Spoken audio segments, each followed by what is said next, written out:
Hello, and welcome to a reading from The Taliban, Afghanistan's most lethal insurgent group, written by Mark Silinsky and published by Praeger, an imprint of Bloomsbury Publishing in New York, New York. This reading is brought to you by Kensington Security Consulting, where we bring education to national security. This reading moves towards the war between Western powers and the Taliban, towards war. The Taliban, Foreign Relations, and the United States, 1996 to 2001. The Taliban's domestic plans floundered and most failed, and their foreign relations were no more successful. They had warm relations with elements of the Pakistani government and the Pakistani intelligence service. But they did not enjoy close relations with other neighbors. The governments of Iran and Afghanistan were often at odds, and sometimes came near blows during the Taliban's reign. Part of this is explained by sectarian differences. The Taliban are Sunni, and the Iranians are Shia, but frosty diplomatic relations cannot be explained by religious divisions alone. The 1998 killing of Iranian diplomats was followed by the Taliban's accusation that Iran was funding its enemies.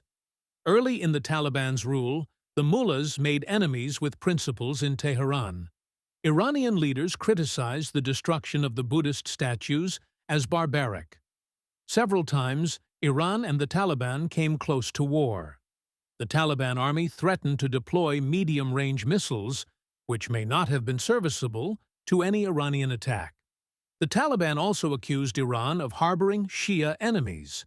After the September 2001 attacks, Afghanistan's foreign relations suffered a significant blow when its two Arab links severed diplomatic relations. Saudi Arabia and the United Arab Emirates cut their relations shortly after the attack.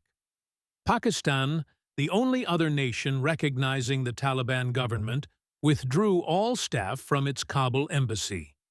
After Pakistan cut its relations in November 2001, Afghanistan became completely diplomatically isolated.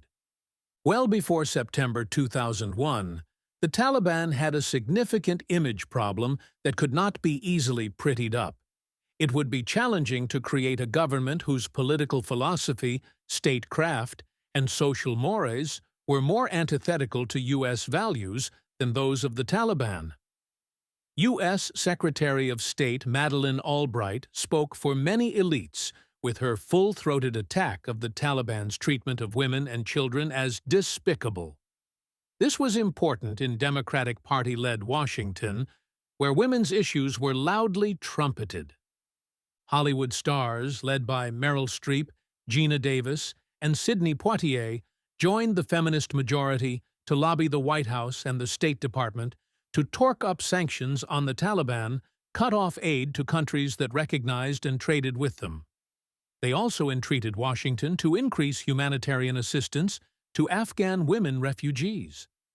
In a Dear Abby column, Mavis Leno claimed partial victory by quoting a woman in Kabul who whispered, "Let me call you the angels of mercy. Your love is our hope." Ms. Leno scored successes. The Department of State admitted more Afghan refugee women to the United States. American conservatives and liberals saluted the pro-woman, anti-Taliban agenda of Ms. Leno. She was applauded by the popular television host Bill O'Reilly as being a patriot. Nonetheless, there is no evidence that the Taliban were concerned with or even took note of Hollywood's efforts. Washington's smart set saw Taliban leaders as primitive, patriarchal, heartless, and vulgar. To the extent to which he was known, Mullah Omar was loathed by political leaders and opinion makers in the nation's capital. First Lady Hillary Clinton denounced the servitude in which all Afghan females subsisted. Any positive image of the Afghan fighting spirit against the Soviets was largely forgotten.